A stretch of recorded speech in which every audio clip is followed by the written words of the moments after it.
सिंध जे दानिशवरन अदीबन ऐं क़ौम परस्तन बेरहटाउन commander city Zulfikar आबाद मंसूबनि खे धारियनि खे आबाद करण जी साज़िश करार ॾींदे चयो आहे त सिंध में धारियनि खे आबाद करे सिंधी क़ौम खे अक़लियत में तब्दील करण जी साज़िश कई पई वञे। हैदराबाद में मक़ामी होटल में नाले वारे लेखक डॉक्टर मुनवर हालेपोट्रो जे किताब सिंध स्ट्रगल जी महूरती तक़रीब मुनक़िद कई वई। तक़रीब में डॉक्टर कादिर मक्सी, एडवोकेट मामा यूसुफ लगारी, अयाज़ लतीफ़ पलेजो, एडवोकेट सैयद गुलाम शाह, ज़ीनत ब्रोही, सुलेमान जी अबड़ो, मुश्ताक मीरानी, जी.एन. मुगल, रहमतुल्लाह हिस्बानी ऐं ॿियनि शिरकत कई। तक़रीब खे ख़िताब कंदे डॉक्टर कादिर मक्सी चयो त मुनवर हालेपोट्रो सिंध जे क़ौम परस्तनि खे गॾु करण लाइ जदोजहद करे रहियो आहे। इंशाअल्लाह जल्द नए इतिहाद जो ऐलान कयो वेंदो। हिन चयो त जेको बि सिंध जो केस विढ़ंदो उन जे अॻुवाणीअ में कमु करण लाइ तयारु आहियां। अयाज़ लतीफ़ पलेजे चयो त हिन वक़्तु सिंध जो माण्हू किताब नथो पढ़े, ॼाण हासिल करण लाइ किताब लाज़मी पढ़िया वञनि। मुनवर हालेपोट्रो जे हिन किताब मां नौजवान खे ॼाण मिलंदी। एडवोकेट मामा यूसुफ लगारी जो चवणु हो त मुनवर हालेपोट्रो ख़ुशनसीब आहे जो लंडन में रहे थो, न त सिंध जो हू पहिरियों मिसिंग पर्सन हुजे हा।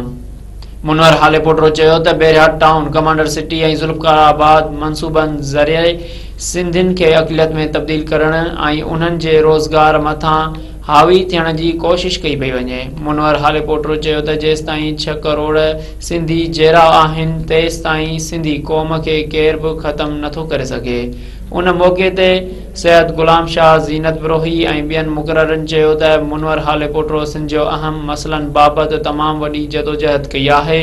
हिन सिंध सां इश्क जे ॾोह में जेल यात्रा बि कयो ऐं सिंध जो केस आलमी लेवल ते रखियो आहे। हिन चयो त मुनवर हालेपोट्रो सिंध जी सक़ाफ़त खे उजागर करण लाइ अणथक जदोजहद कई आहे जेका हिन वक़्त ताईं बि जारी आहे। हिन चयो त मुनवर हालेपोट्रो सिंध जो केस UNO जनेवा समेत आलमी महाज़न ते विढ़ियो आहे। माशाअल्लाह शानदार हिकिड़ो सिंधी तारीख़ जो डॉक्यूमेंट आहे। जेकॾहिं सिंधी नौजवाननि खे पंहिंजी तारीख़ उन्हनि ज़माननि जूं जदोजहदूं ॼाणनि त उन जो मौक़ो मिलंदो। मूं हालेपोट्रो साहिब खे चयो त हाणे हिन जो सिंधी में तर्जुमो करायो जीअं आम सिंधी नौजवान पढ़ी सघनि। बहितरीनु किताब आहे, उन में इलाही सारियूं तारीख़ी हक़ीक़तूं आहिनि, उन में इलाही सारा बहितरीनु पॉलिटिकल मौक़िफ़ आहिनि। डॉक्टर हालेपोट्रो साहिब जे हिन किताब खे सिंध जे नौजवाननि खे पढ़णु खपे ख़ासि तौर ते, ऐं ॾिसणु खपे त माण्हू जेके माण्हू चवंदा न आउं पंहिंजे नौकिरी में लॻो पियो आहियां, रोज़गार में लॻो पियो आहियां, मूंखे कमु कारनि, उहे ॾिसनि त हिकिड़े माण्हू पंहिंजो रोज़गार बि कयो पिए, पंहिंजो घर बि हलाई पिए, मिटनि माइटनि जी मदद बि कई पिए, साॻे वक़्तु सिंध जो काज़ मथे आंदी पिए। तंहिंजे करे इहो जेके माण्हू कुझु बि नथा कनि ऐं चवंदा आउं मसरूफ़ आहियां, उन्हनि लाइ मिसाल आहे। ऐं न सिर्फ़ु कमु पे कई बल्कि उनखे तहरीरी तरह लिखियईं पिए। तंहिंजे करे आउं उनखे क्रेडिट ॾींदुसि तो डॉक्टर हालेपोट्रो साहब he has done a wonderful job.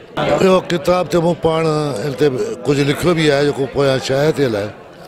हीअ जो स्ट्रगल आहे जेको हिन 88 खां वठी हेसी ताईं सिंध लाइ कयो ॿाहिरि रही करे, ऐं जेतिरो कॉन्फ्रेंस थियूं आहिनि हिन में सॼो मवादु आहे त सिंध छा थी घुरे ऐं सिंध छा हुई ऐं छा हुजणु खपे, ऐं सिंध जे नौजवाननि खे कहिड़े नमूने सां स्ट्रगल करणु खपे।